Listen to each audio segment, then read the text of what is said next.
The think and grow, Napoleon হিলের লেখা একটা বই।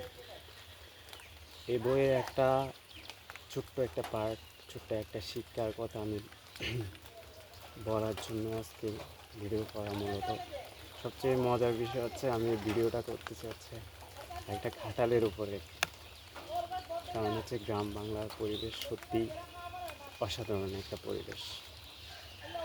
তো যেটা বলার কথা সেটা হলো, একজন স্টুডেন্ট তার টিচারকে বারংবার বলতে লাগলো, স্যার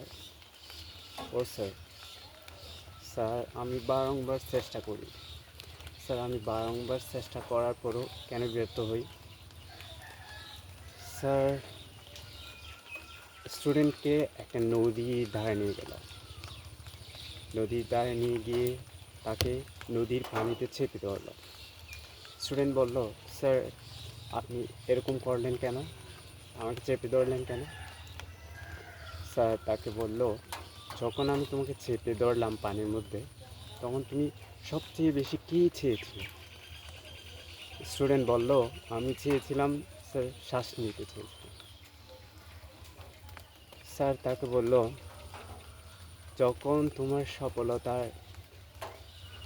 সফলতাটা শ্বাস বায়ুর মতো, অর্থাৎ শ্বাস নেওয়ার মতো জরুরি হয়ে যাবে,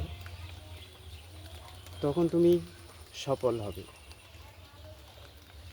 তো এটা থেকে মেন শিক্ষা কী ছিল আমাদের? শিক্ষাটা ছিল হচ্ছে, আমি যখন কোনো কিছু মন দিয়ে প্রাণ দিয়ে চেষ্টা করি, তখন সেটা হচ্ছে কী হয়, সফল হওয়ার চান্স অনেকটুকুই বেড়ে যায়। নিশ্চিন্তে বলা যায় সে সফল হবে।